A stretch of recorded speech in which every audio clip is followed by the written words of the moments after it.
I pulled into the driveway just as the porch light flicked on.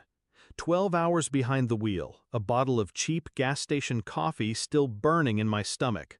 My brother stood there, arms crossed, a half smile that wasn't a smile. "Oh," he said, scratching his neck, "we actually had the engagement dinner yesterday. Just close family." Close family. The words hung between us like barbed wire. My jaw clenched, but I forced the corners of my mouth up, a practiced smile. Years of pretending had taught me that skill. "I see," I said softly. "Well, congratulations." I didn't hug him. I didn't step inside. I got back in my car and drove to the cheap motel 2 towns over, letting the fluorescent hum lull me into the kind of sleep where anger sharpens, not fades. He wasn't always cruel. That's the part that stings the most. When our parents died, he was 18, I was 20. He looked to me for everything: tuition forms, rent, even laundry. I carried him through the fire. I worked 2 jobs to keep us afloat while he studied. When he graduated, I cheered louder than anyone. I thought loyalty was permanent, blood thicker than betrayal. I was wrong. The cracks started small. Holidays where my name was accidentally left off the group text. Family photos where I wasn't called to join.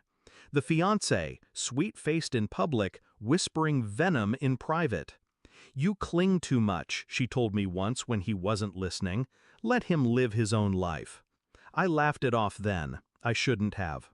The night of that dinner, the one I wasn't welcome at, my brother's Instagram filled with smiling faces, raised glasses, arms around each other. Everyone but me.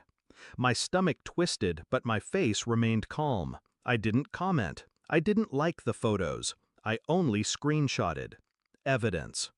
You see, he had tied himself to me without realizing it. When our parents' estate was settled, I became the executor. Their savings, their home, their investments, all placed under my careful management. He was younger, reckless. They trusted me to protect him, even from himself. So I did. Quietly, over years, I built safeguards. A trust fund with my signature as the key. Property deeds in both our names, but the power of sale in mine. Joint accounts that looked like they were his, but were tethered to my authorization. He never asked questions. Why would he? The money always worked, the card always swiped. Rent was paid, tuition cleared, vacations covered. I was the invisible engine behind his life. Until he decided I wasn't close family. 5 days after I drove away from that house, his name flashed on my phone. I answered, my voice steady, knowing exactly what was coming. "Hey," he said, breathless, panic cutting through his usual arrogance. "The card doesn't work. I tried the ATM, the grocery store, nothing. Did the bank screw something up?" I leaned back in my chair, swirling the glass of water in my hand like it was whiskey. "Oh," I said, mirroring his tone from that night.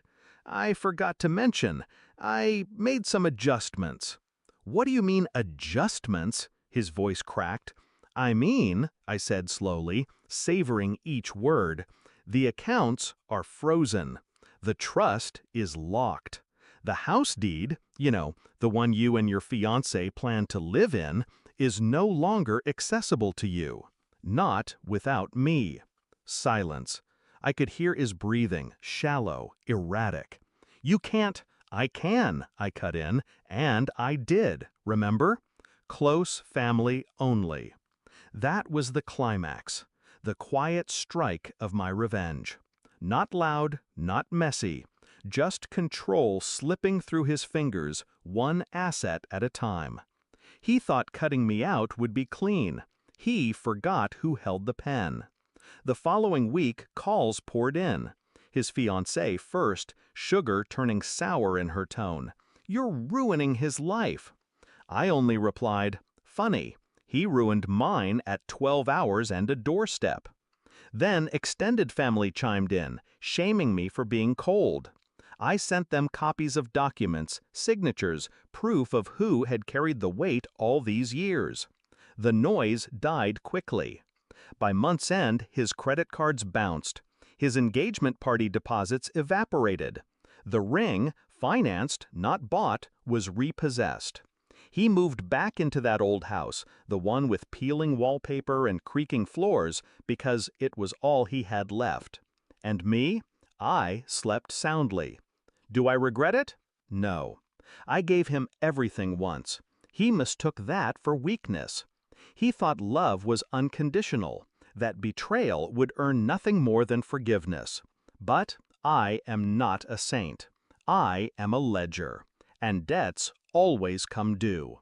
So when he stood there, red-eyed, begging me to reverse it, I only said one thing: you should have saved me a seat. It's strange how silence can be louder than screams. I didn't raise my voice. I didn't break a single law. I just withdrew what was mine to give. And as I watched him unravel, piece by piece, I realized the truth. Family isn't defined by blood. It's defined by